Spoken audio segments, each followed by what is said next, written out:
Ternyata sahabat properti banyak pemula mengatakan bahwa bisa berbisnis properti jadi developer perumahan tanpa modal. Benar nggak ini cara begini?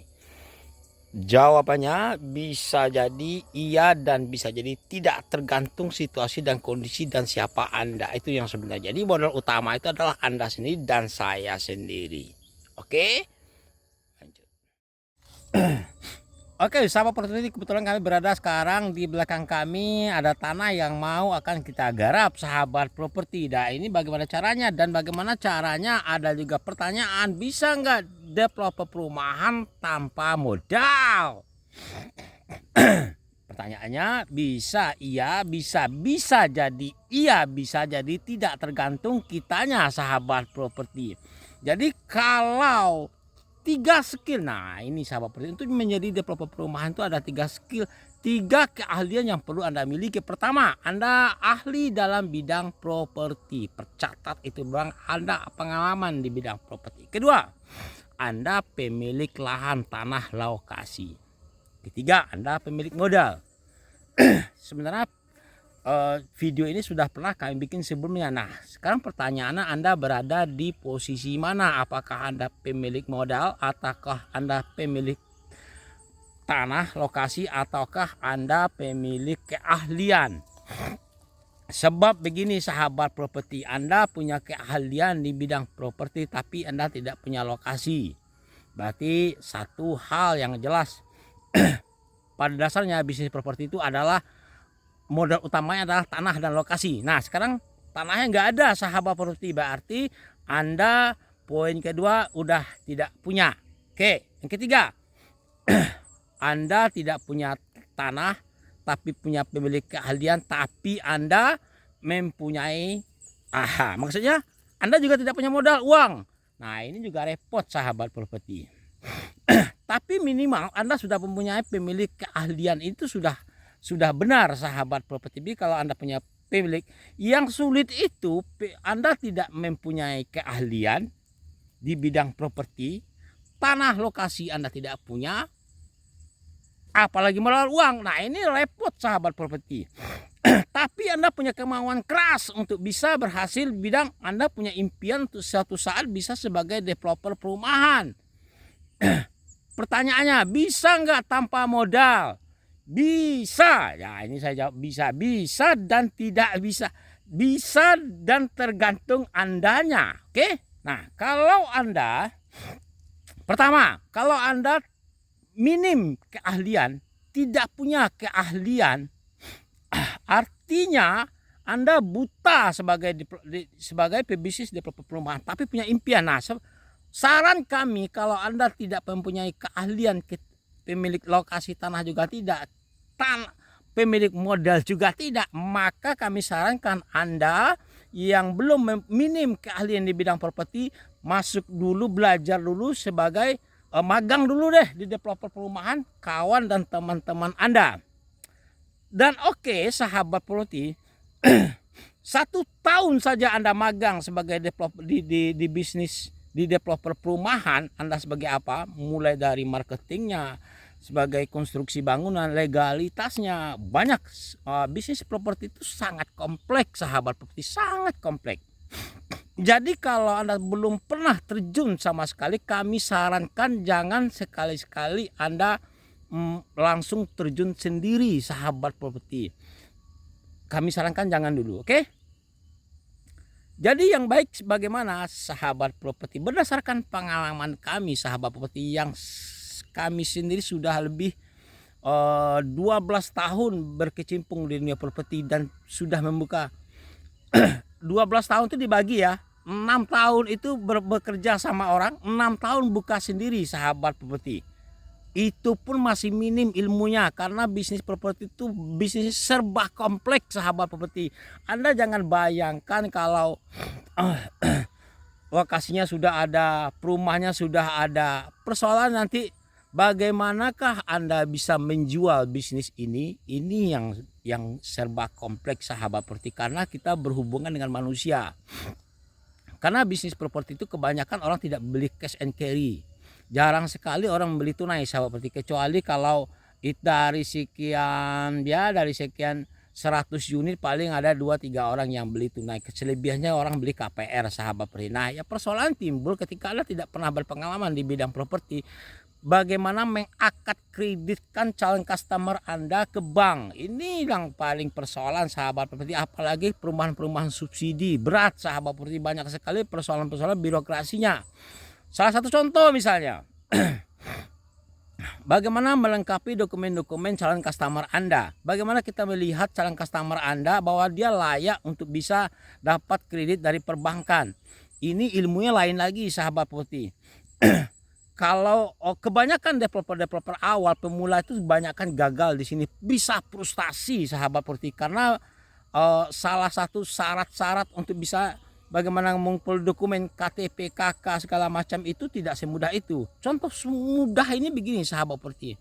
Apabila ada KPR calon customer Anda bisa gagal gak hanya gara-gara pinjaman online. Wah, BI Cikinya kena. Atau nama di KTP dengan nama di KK berbeda sedikit saja. Misalnya namanya Fuad di KK. Di KTP namanya Fuad saja. Nah, ini persoalan, sahabat properti, tidak bisa connect. Sekarang kan zaman-zaman digital. Jadi banyak sekali persoalan-persoalan di bisnis properti ini, serba kompleks. Belum lagi kalau Anda tidak paham masalah laporan keuangan, bagaimana Anda memanage keuangan perusahaan Anda. Soalnya persoalannya serba kompleks, sahabat properti. Developer perumahan itu tidak bisa berdiri sendiri. Dia ada link, misalnya masalah konstruksi. Kalau tanah Anda belum dibayar lunas, bagaimana Anda melunasin, kapan waktunya, jedanya, bagaimana berhubungan kerjasama dengan pemilik lahan, atau Anda telah punya tanah, punya membangun misalnya. Dalam membangun Anda butuh material. Nah, butuh material ini biasanya juga developer perumahan itu tidak bayar cash, sahabat properti, nggak ada itu. Kita biasanya bayarnya jatuh tempo, misalnya 1 bulan 2 bulan. Nah, dalam hal ini banyak sekali mana barang-barang material bisa kita beli cash, mana yang bisa artinya dibayarnya nanti gitu ya, dalam bentuk hutang. Oke, kita kembali, yaitu sekilas sebegitu kompleksnya bisnis perumahan, sahabat properti. Banyak sekali, banyak. Belum urusan lagi birokrasi dengan pemerintahan, Kemen PUPR-nya, misal ada aturan-aturan tersendiri, sahabat properti. Belum lagi urusannya dengan perbankan. Perbankan punya aturan-aturan SOP ini. Konsumen kami maunya seperti ini. Kadang-kadang kita sebagai developer perumahan itu, sahabat properti, bisa juga sebagai analis perbankan. Jadi kita wawancarai calon customer kita, mau Pak, apakah punya hutang, apakah punya penghasilannya di mana, Bapak bekerja di mana, karyawan kah, atau wira swasta kah, pegawai negeri kah, anaknya berapa orang. Kita harus bisa menganalisa, bisa menghitung, sahabat properti. Artinya dari pendapatan yang mereka dapatkan dari per bulannya, kita harus hitung pengeluarannya berapa, anaknya ada berapa orang, sekolahnya di mana, atau istrinya bekerja apakah tidak. Nah, itu berhubungan. Nanti kalau udah sinkron, ketemu kita sebagai analis, taruhlah kita sebagai analis developer keuangan, analis keuangan ya, kita harus tahu. Setelah kita mengetahui, bapak ini secara garis besarnya layak untuk mendapatkan perumahan subsidi. Pertama, tidak punya hutang di bank. Kedua, pendapatannya melebihi dari apa yang telah diharuskan oleh perbankan. Nyaris pendapatan, misalnya bisa saja orang kadang-kadang pendapatan sebulannya karyawan misalnya 5 juta, tapi pengeluarannya 6 juta. Nah, ini minus, sahabat properti. Tidak bisa lolos, sahabat properti. Kadang-kadang di bisnis yang analis seperti itu yang harus kita paham. Nah, kalau dia wira swasta, pedagang misalnya, berapa sih penghasilan omsetnya per bulan, berapa harga produksinya, biaya produksinya, dia punya karyawan apakah tidak. Batasan-batasan itu yang kita harus paham, sahabat properti. Jadi kesimpulannya, bisakah berbisnis jadi developer perumahan tanpa modal? Bisa.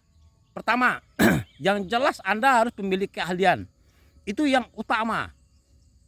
Biasanya developer perumahan itu tanah tidak punya, lokasi tidak punya, modal tidak ada, juga kami juga sama. Tapi kami pemilik keahlian, pernah bekerja di developer perumahan sebelumnya, dan kami magang di situ, dan kami paham bagaimana alurnya, bagaimana dimulainya.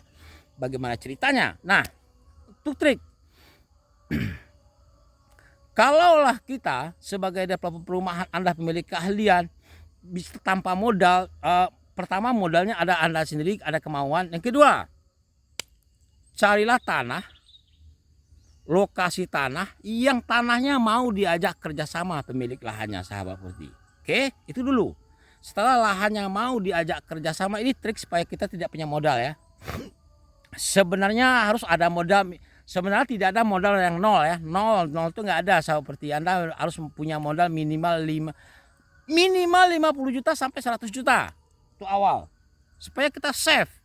Nah, Anda punya bagaimana Anda bisa negosiasi dengan yang punya lahan. Kalau Anda walaupun tanahnya bisa dikerjasama, biasanya pemilik lahan biasanya minta DP, sahabat properti, dana awal, tanda jadi.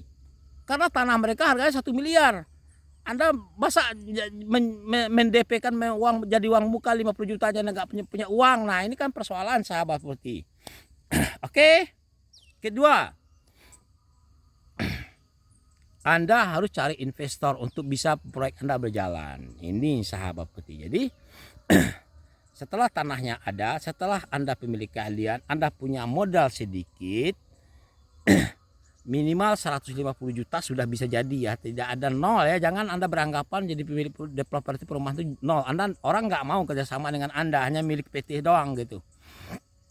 Kedua, Anda lobby yang punya lahan tanah yang mau diajak kerjasama, yang bayarnya jatuh tempo, pakai DP. Berapapun itu tergantung lobby tingkat tinggi. Sebenarnya bisnis perumahan itu, bisnis tanah itu sebenarnya, sahabat properti, tergantung trust sebenarnya. Oke.